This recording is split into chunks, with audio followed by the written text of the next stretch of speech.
Our last panel is a special treat, so don't go anywhere. I'm going to turn it over to IDRA's research analyst, Cristina Quintanilla Munoz, to introduce herself and our student panelists. But before I do, I just want to give Cristina and IDRA's policy communication strategist, Thomas Marshall, our dynamic duo, a big shout out for their labor of love to advance IDRA's vision to further engage young people as leaders, as advocates, and as researchers in their own education and that of their peers. Cristina, I'll turn it to you.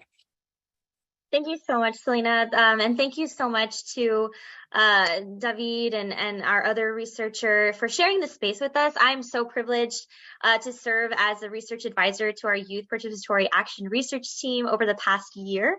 And so I'm just really grateful to share this space with such brilliant scholar advocates and present our research team, our youth research team here at IDRA, who is going to share the results of their YPAR research study titled Culturally Responsive Education and School Discipline in Texas Schools, a Mixed Methods Case Study. And to lay the groundwork here, which the students will do in more depth during their presentation, but their project is grounded in youth participatory action research as a guiding framework, which is a youth-centric form of critical YPAR that defines youth as assets and autonomous agents in the research process. And through this framework, this is a transformative approach in which student researcher activists can resolve social problems within their community through identifying, conducting, and researching relevant issues, as you will hear about tonight.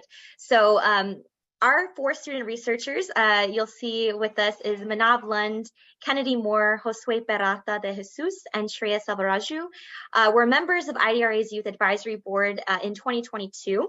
So the Youth Advisory Board convened 10 high school students from across Texas who received training on research, advocacy, and community engagement strategies to sharpen their research, relationship building, presentation, and advocacy skills. And throughout 2022, this small group, this eclectic and powerful group of students you'll hear from tonight, gave IDRA actionable recommendations to ensure that youth was centered in the expertise, and their expertise were centered in our work. So without further ado, I won't take up any more space. Please welcome our student research team. So I'll pass it over.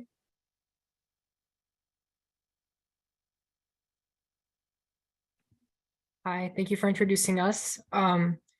This is our presentation, as she said, the intersections of culturally responsive education and the school to prison pipeline, a mixed method study. Shreya, me, Kennedy, and Josue.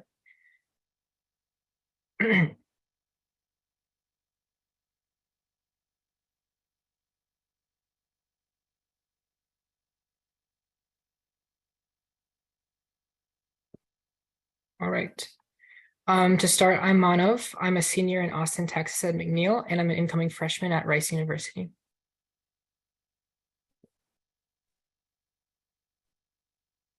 Hi, my name's Kennedy Moore. Oh, sorry. Hi, my name's Kennedy Moore, and I'm a senior at Leadership Prep School in Frisco, Texas, and I'm an incoming freshman at SMU.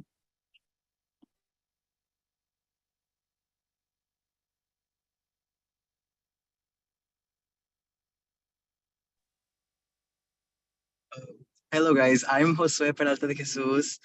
I was on the Youth Advisory Board last year, as Christina said, thank you. And I am going to attend UTRGV in this upcoming fall semester. And Ryan, I just want to say I love Mexican American Studies. That's my thing. Hi, I'm Shreya Selvaraju. I'm a junior at Westwood High School in Austin, Texas.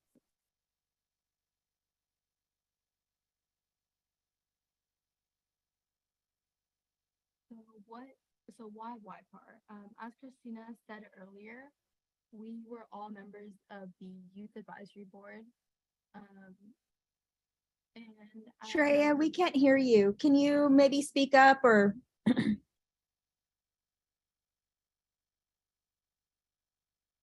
you hear me now? Yes, that sounds wonderful. Oh, okay. I'm so sorry about that. So as Christina said earlier, we were all members of the IDRA Youth Advisory Board, and as members, we really got to learn a lot about the power of youth voices and their critical role in shaping education reform and making sure that it serves students. And we found that youth research is critical in elevating the voices of youth and those enduring the systems in place by policies made in the Texas legislature. And without those student voices and that student testimony, you lose pinnacle insight on ways to improve issues and miss the opportunity to encourage students in taking authority and agency in their own communities.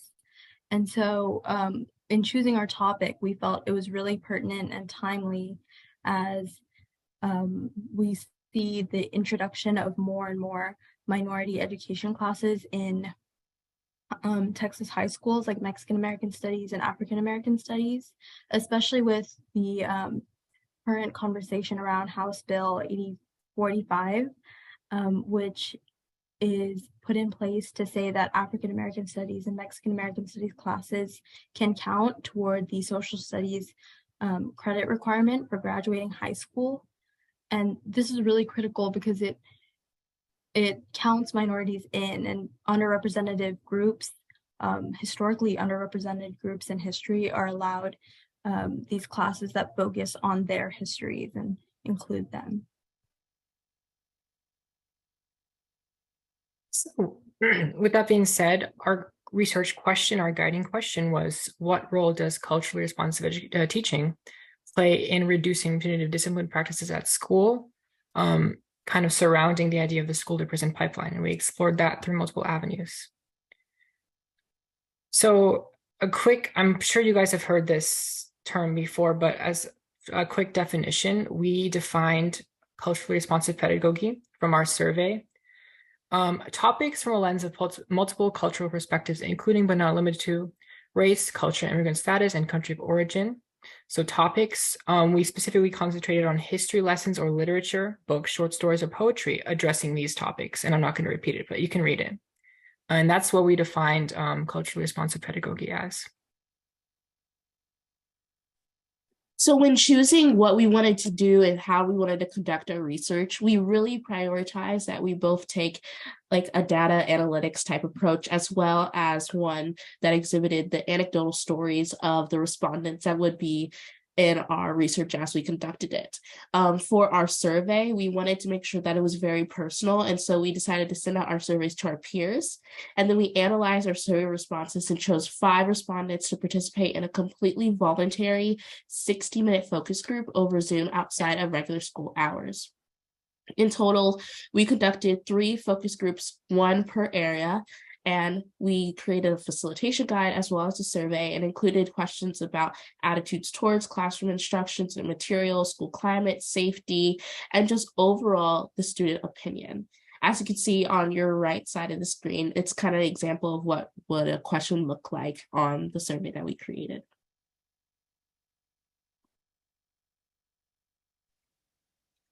And to give a little more insight on why why it's very important that we had this focus group, which, as Kennedy was saying, was basically an hour-long group interview, which was meant to be more conversational in nature. Our focus group provided a much more personalized aspect towards our data, and it showed a much more authentic depiction of the school climate and general perceptions of teaching and discipline practices. In other words, we want to say that our results, especially our quantitative results, aren't simply statistics. Like, there are real individual students who are affected by discriminatory practices all the time. And these focus groups allowed us to provide specific instances or stories where beneficial or even harmful practices have affected these students or their peers. Our focus group just provides information that a survey can provide. So we had a good mix of qualitative and quantitative data. Like Kennedy was saying, we did use a facilitation guide with guiding questions, which discussed the interview sentiments, experiences, and personal stories. And it's important to note again that these focus groups were completely voluntary and anonymous, which again, I feel added an extra layer of authenticity to our analysis. And after our interviews, we used our transcripts and a program known as Deduce to take these accounts apart and analyze them to produce results, such as the preliminary ones that we will talk about in this presentation. On the right is a sample question from our facilitation guide, if you're interested to see how that sort of thing worked.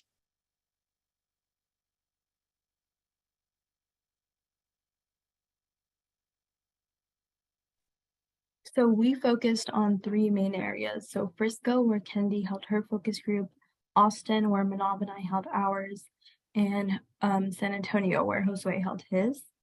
And we focused on Texas because in our previous experience with the Youth Advisory Board, we were all from Texas and it was very Texas focused. And that felt like, because education is decided mainly at the state level, it felt like a good area to focus on. And while our research obviously is not exhaustive and doesn't include all of Texas, we did use these case studies to allow us to understand what education is like in these specific communities. Now we're going to segue into the part of our presentation about our findings. What we really went through during this analysis process was just trying to uncover, are there intersections? What did our evidence provide, and how did we uncover something that might have not been mentioned before? So during our preliminary findings, we have not yet found conclusive evidence indicating a direct cause and effect relationship between the presence of culturally responsive education and discriminatory practices, but we did find some common issue topics across all of our Texas hubs and our respondents. Yeah, so as Kennedy said, our quantitative analysis, our survey data is still underway. So we don't have the numbers to show a cause and effect relationship. We don't have causality, but we do have general resounding intersections that do fall into place, as I'll describe later. So the first thing we're going to talk about is alienation. And this is something that the vast majority, actually almost every single respondent indicated a plurality of alienating experiences that they feel in their school. So we decided to divide these into two categories, academic and non-academic. Culturally limiting or exclusive aspects of curriculums themselves fall into the academic category. And this is an example from our focus group. They won't even call India a developing country. They just say third world country. That's something part of the standardized curriculum that students deem not inclusive or not or limiting. In contrast, experiences stemming directly from the actions of teachers, peers, or administrators themselves fall into the non-academic category. So in this example, the student is mentioning a certain teacher who pushes Christianity on them, does this, as you can read. So it's important to note that these categories are intertwined and both must be acknowledged and understood by themselves and in the context of others. Both of these, as I said, can affect an overall inequitable school environment, which logically can correspond to punitive, not ideal discipline practices. So these are just a couple of things to keep eyes about.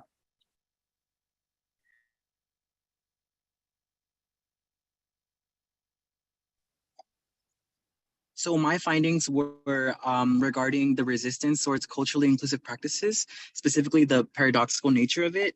So our preliminary analysis indicates that the resistance towards culturally inclusive pedagogy is often found in older generations and in individuals with biased views. These biased views are ones that, are told very often and repeatedly. So we call them deep-rooted. And we also found that students who have experienced more inclusive curriculum and teaching practices are often more supportive of them and understand the importance of diverse perspectives in education.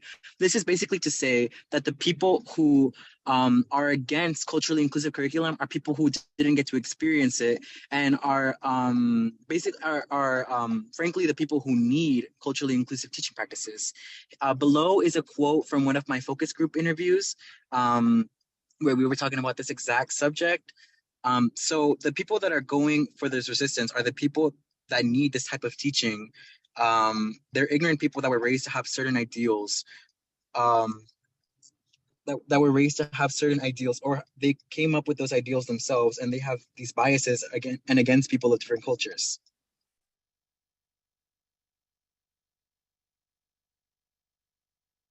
So during our analysis process, I found a lot of times that there was administrative inaction that a lot of students were very concerned about. We could all agree that Currently in society, we have this concept of being colorblind or living in a state of neutrality. And this is ultimately very, very detrimental because it's ignoring the integral parts of culture and identity in their students. This resistance to not wanting to have these conversations plays into a climate of non-responsiveness and inaction. This may be in response of uncertainty or even fear that teachers may have because of classroom censorship laws about concerns of what can and cannot be said. But overall, this creates a hostile environment that impacts the way students interact with their school, people, and peers. And this also creates an environment where people are hyper aware of behavior issues and the school discipline are punitive in response.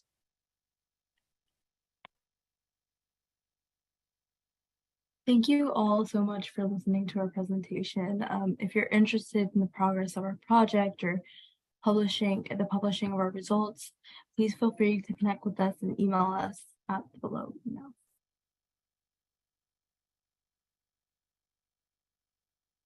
Thank you. And yeah, especially for the other half of our project, which is still underway, the quantitative aspect of it, that's something that's going to be reflected in our final research paper, and that's something that would be great for everyone to look at. And yeah, so thank you so much for having us, and I will stop sharing my screen. We can now open the floor to any questions that you guys may have, and maybe we could answer them for you.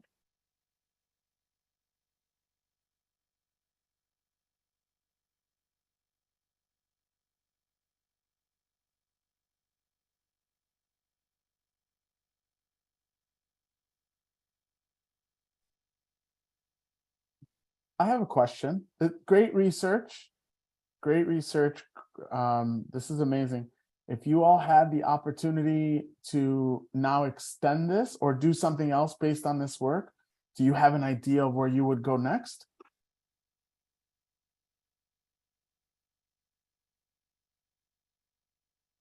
I think beyond the results of this research project, what I would do is kind of take the format of students from a specific, because each of our focus groups were within our school. So students from a specific school gathering together with other students and discussing common issues that, as we discussed, that reflect unsafe or discriminatory school environments. I think the model that we set up, our Zoom focus group, and kind of our discussion, the discussion that it turned into, I think that would be really helpful to kind of like package and give to other schools so they could have similar experiences, because the conversations that I had with my focus group actually have impacted the way we think about school and the way we think about making changes in certain discriminatory aspects of the environment.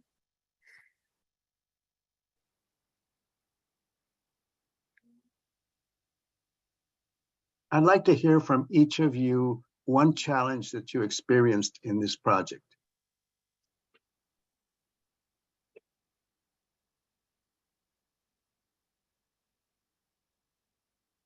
I would definitely say that it was very interesting learning on how to like come up with their driving question. I haven't necessarily done anything like that before, and it was really difficult for me to like branch out and see like I have so many interests that I would love to go about and like research in, but I'm not sure which one I could pinpoint, and like really being creative with it. It was really exciting in my opinion.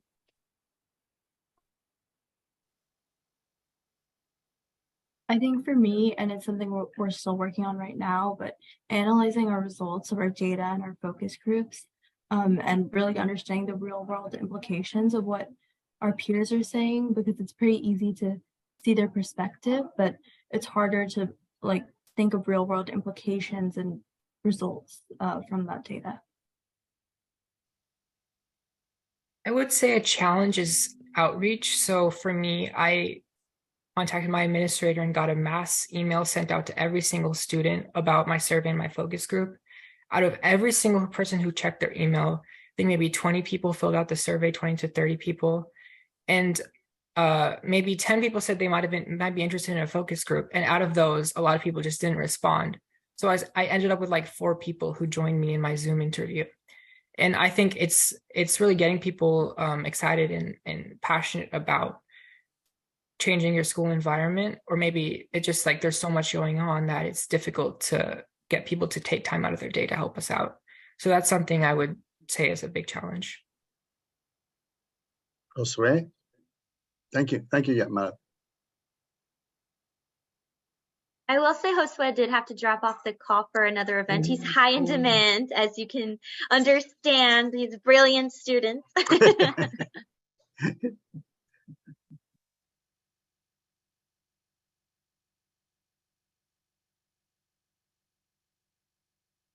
I think one question I was hoping would come up, but I'll pose to as kind of like a pre-generated question, posed to the students. How can, as adult allies, how can we help you all provide or an extension of our platform to produce more student-led research or connect you to opportunities for advocacy?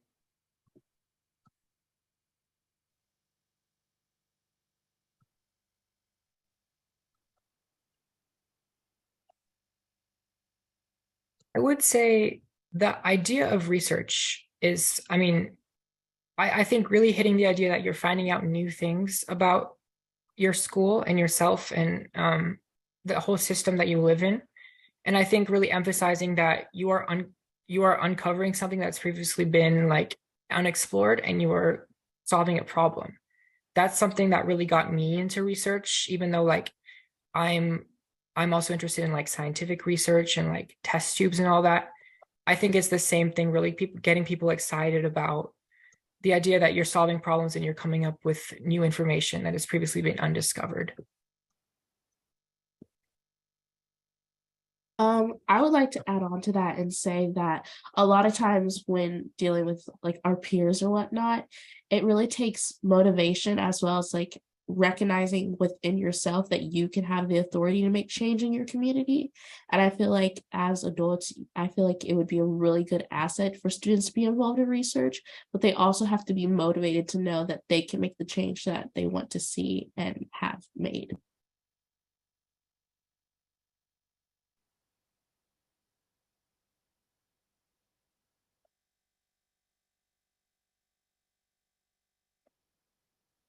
Thank you all so much. I guess in the interest of time, I'll pass it over to whoever's going to close us out. But we just wanted again to thank you for the opportunity to share this space with you all and just celebrate just the brilliance of our students and just the amazing work that they're doing.